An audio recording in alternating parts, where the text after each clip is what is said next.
Thank you all for being here. On behalf of, I'm really here in two roles. One, obviously, as the Chief of Howard County. On behalf of our law enforcement partners in Howard County, welcome. Our Sheriff Jim Fitzgerald is here. I don't think Jack Kavanaugh from Corrections is here, but I know Chief Bob Baldwin is, and I know Dario Broccolino from the State's Attorney's Office is also a big supporter. So, on behalf of all of us who represent the public safety interests here in Howard County, thank you for being here. You know, we really do take pride, as the superintendent talked about earlier, the torch run really did get its start here in Howard County. We like to think of ourselves as kind of the birthplace of the torch run in Maryland, and we're very, very proud of that distinction.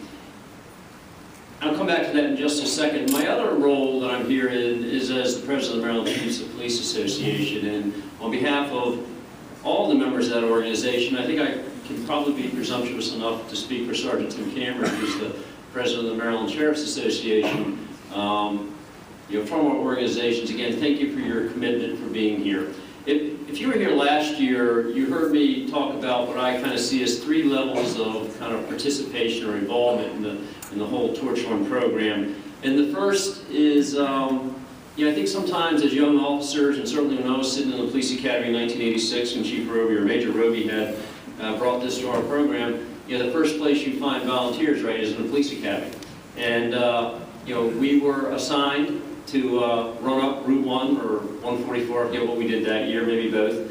And so I really think, you know, that first kind of involvement really is kind of an assignment. Then I think you probably move on to another stage, which is, you know, you start seeing challenges and things as young cops. And then I can run that far, or yeah, I'll go jump into freezing water. It's kind of a challenge thing. I think finally you get to the point evolving through this process of being involved where all those things are important, but what you really understand is the importance of going out and doing good for others.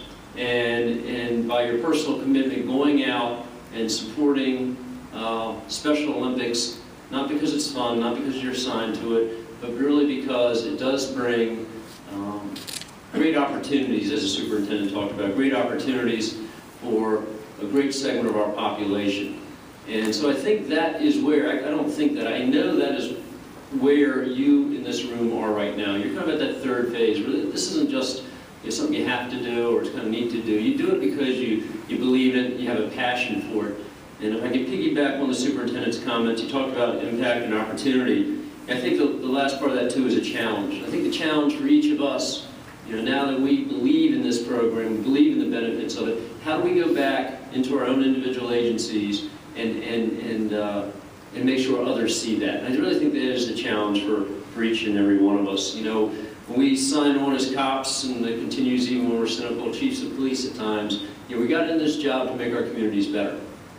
And we start out usually by doing that, by locking up bad guys and making our streets safer, etc. But there's other ways we make our community a better place to live, and that's by being involved in programs like Special Olympics. So for those of you that have taken up this challenge, thank you. If you need anything throughout the day, you know, anybody, there's several of us in the light blue uniforms. If you need something, let us know. We'll get them for you. But again, let me just say thank you for all the work that each and every single one of you do.